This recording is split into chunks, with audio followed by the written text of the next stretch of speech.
I'm Kiki, and welcome back. Today I'm just gonna do a hopefully quick video, but knowing me and the fact that I like to talk about stuff a lot for a long period of time, maybe not. This quick haul I had. Today is the 28th of December, so it's been a couple days after Christmas, and everyone that didn't get to do Christmas like before, we already did. We've done everything we need to do. So I've have a lot of Barnes and Noble's gift cards and a lot of money that was given to me, and just a lot of stuff to use to buy books, which I did. The first book, okay, well, first of all, I gotta get rid of that. That's my receipt. The first book actually was a last minute buy. I had to go back for one book because it was like the pages were all messed up, and it was the manufacturer like really messed up the pages. So I had to go back and get another one. And as I was getting that taken care of, I passed the a table, and pretty much I had to go buy it. So I went back and I bought it. And that is A Ruin of Roses by K.F. Bryn. This is what I'm thinking is a Beauty and the Beast dark retelling, which I am all for. This is kind of what I've been waiting for. I have not seen any like Beauty and the Beast dark retellings, which is really weird to me. I'm really excited to find one. I know everyone says this is a Beauty and the Beast retelling, but it's not what I hope for. It's not like Hooked or Scarred or Wretched or any dark romance of Hades and Persephone or anything like that. So to find a dark romance of a Beauty Beast retelling, I'm so excited for. I can't wait. And yeah, I will read the synopsis pretty much, and then I will also read the first sentence of the book because I think that would be fun. So I could save him, but he would ruin me. The Beast, the creature who stalks the forbidden wood, the dragon prince. He has suffered a fate worse than death. We all have. A curse put upon us by the Mad King.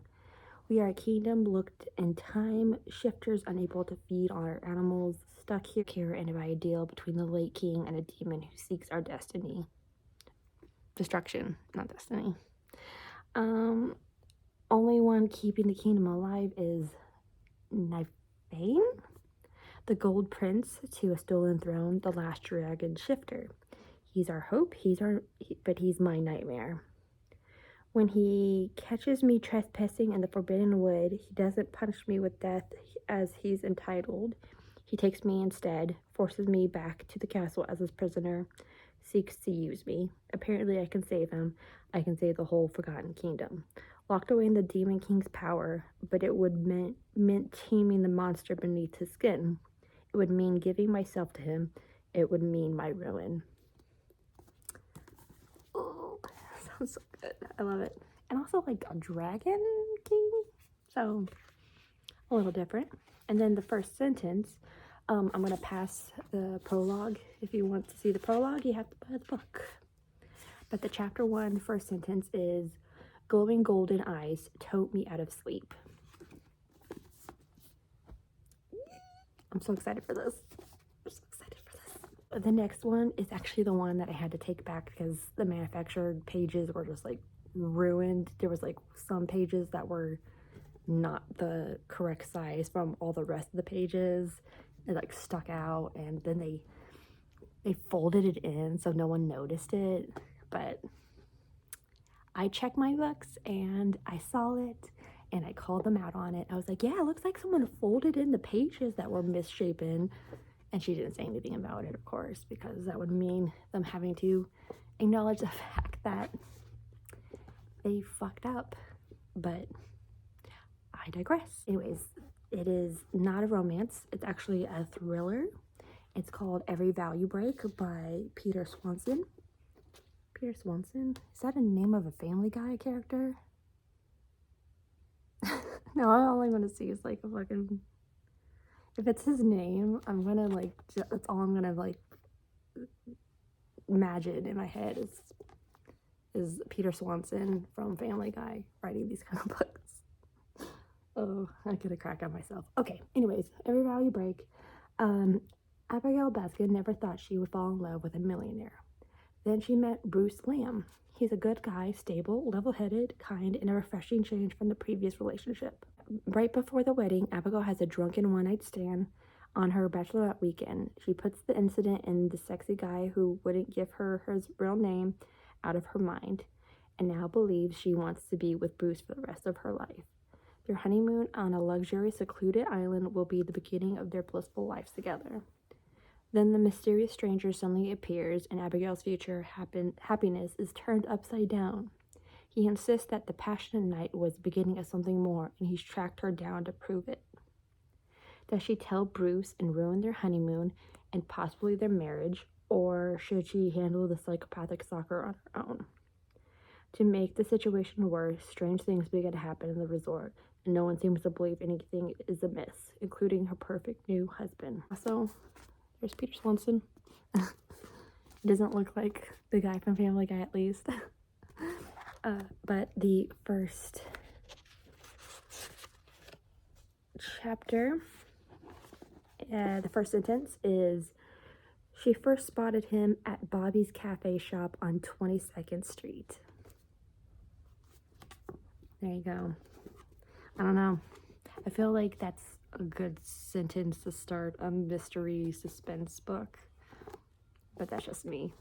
And the next one is one that I've heard a lot of people love and talk about, and I'm finally getting on board with it, and I cannot wait to read it because I heard it's so good. And that is The Kiss Quotation by Helen Hong. I heard so many good things about this book. I'm so excited. I love that it has representation about people with Asperger's. Is it Asperger's? Yeah, it's Asperger's. And just how steamy it is. And I'm really looking forward to this. I can't wait to finally get into this book. For anyone who doesn't know what this is about, Stella Lane comes up with the algorithm to predict customer purchases, a job that's given her more money than she knows what to do with, and with less experience in the dating department, the average 30-year-old. Than the average 30-year-old. I'm not a good reader. I got dyslexia. Leave me alone. It doesn't help that Stella has Asperger's, or the French kissing reminds her of a shark getting its teeth cleaned by a pilot fish. Her conclusion, she needs a lot of practice. With a professional, which she will hire, she hires escort Michael Fan, with Michael Fan, with the look of a K-drama star and the martial art moves to match. The Vietnamese Swedish stunner can't afford to turn down Stella's offer. And when she comes up with a lesson plan, he proves willing to help her check off all the boxes, from foreplay to more than missionary positions. Before long, Stella has not only learned to appreciate his kisses, but to crave all other things he's making her feel. Their no-nonsense partnership starts making a strange kind of sense, and the pattern that emerges will convince Stella that love is the best kind of logic. First sentence of this is, I know you hate surprises, Stella. In the interest of communicating our expectations and providing you a reasonable timeline, you should know we're ready for grandchildren. I love that. That's a great first line for something like this. That just makes me more excited for this book. So I'm so excited. So the next book is another book that I've heard a lot about. I am way behind because this already has a sequel. Everyone's already talking about the sequel. I'm so far behind, but I always knew I wanted to read this book because it seems so funny and so like good, and I heard nothing but great things about it. And that is Delilah Doesn't Care by Ashley Herring Blake. I'm so excited. This color, by the way, this purple color, it's like my dream color. I love that color. Oh, chef's kiss. And again, if you live under a rock and you are way behind like I am, it's about Delilah Green swore she would never get back to Bright Falls. Nothing is there for her but memories of a lonely childhood in which she was little more than a burden in her cold and distant step-family. Her family is in New York with her photography career finally gaining steam and her bed never empty. Sure, there's different women in it every night, but that's just fine with her. When Delilah, estranged stepsister Astrid, presses her into photographing her wedding with a guilt trip and a 5-figure check, Delilah finds herself back in the godforsaken town that she used to call home. She plans to breeze in and out, but then she sees Claire Sutherland, one of Astrid's stuck-up besties, and decides that maybe there's some fun and a little retribution to be had in Bright Falls after all. Having raised her 11-year-old daughter mostly on her own while dealing with her unreliable ex and running a bookstore, Claire Sutherland depends on a life without surprises.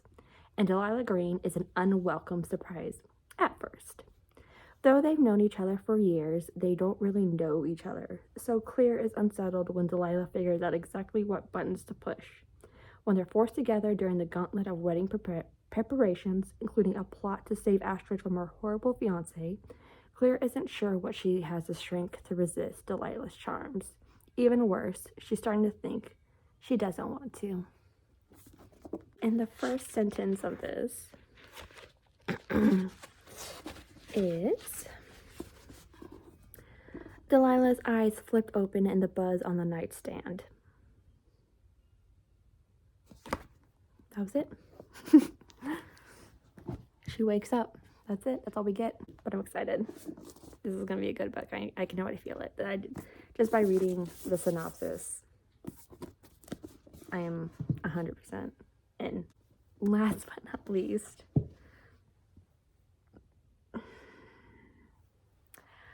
I said that I wasn't going to read this book because there's nothing I hate more than an overhyped book.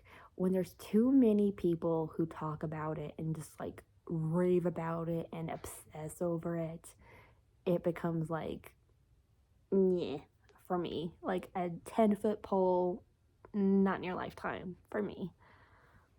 And that will always be it for certain books. But this seems like a fun book with a little bit of spicy, and it's got a lot of books in the series, and I don't know, it called to me today in Barnes & Noble, and I was just like, I can't believe I'm doing this, but I'm doing this, so here we go.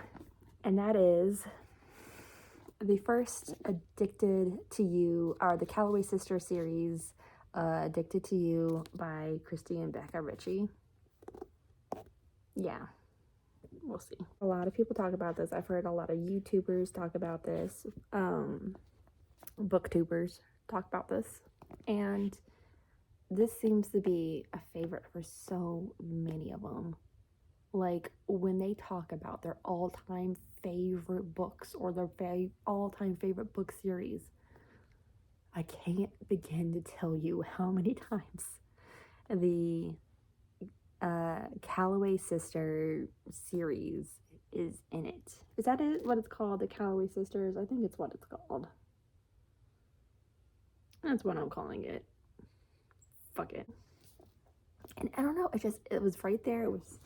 There was nothing that was showing up that really like piqued my interest, and then there's just like this book that just was like perfectly out like this, and it's just like, buy me please. So I was like, fine.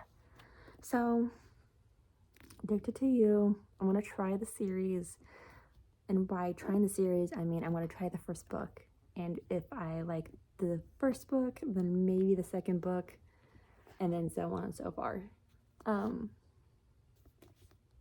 Or I could disappoint everyone who loves this book and be the one person who absolutely fucking like found this atrocious. I don't know. But anyways, again, for anyone who lives under a rock and doesn't know what this is about, no one suspected shy Lily Calloway, biggest secret, While everyone is dancing at college bars, Lily stays in the bathroom to get laid. Her compulsion leads to one-night stands, steamy hookups, and events she shamefully regrets. The only person who knows her secret happens to have one of his own. Lauren Hale's best friend is at his bottom of bourbon. Lily comes a close second. For 3 years, they pretended to be in a real relationship, hiding their addictions from their family. They mastered the art of concealing flasks and random guys who filter in and out of their apartment. But as they sink beneath the weight of their addictions, they cling harder to their destructive relationship and wonder if a life together for real is better than a lie. Strangers and family begin to infiltrate the guarded lives, and with new challenges, they realize they may not be addicted to just alcohol and sex. Their real vices may be each other. I think that's another thing that kind of always put me off is like the idea of like sex addiction being a factor in a dark romance book. I don't know, it just felt weird. It felt like, I don't want to say it was a trigger because it's not, but it just kind of felt wrong in a way. I don't know. Maybe it's just done really well and well written. So the first, chapter 1 of the first sentence is, well, this is disappointing. I wake up. That's it. I wake up.